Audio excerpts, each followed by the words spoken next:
রসুল আকরাম সাল্লাল্লাহু আলাইহি ওয়াসাল্লাম পরিবার বিনির্মাণে কী কী আদর্শ রেখে গেছেন সেইগুলো আমাদের জানা দরকার।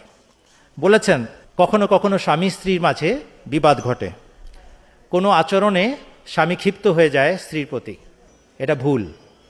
হুজুর সাল্লাল্লাহু আলাইহি ওয়াসাল্লামের শিক্ষা একেবারে ভিন্ন। তিনি সবচেয়ে গভীর বন্ধু হিসাবে নিজের স্ত্রীকে মর্যাদা দান করতেন। এবং হযরত সাফিয়া বিনতে হুয়াই বিন আখতাব একটু খাটো ছিলেন দৈহিকভাবে।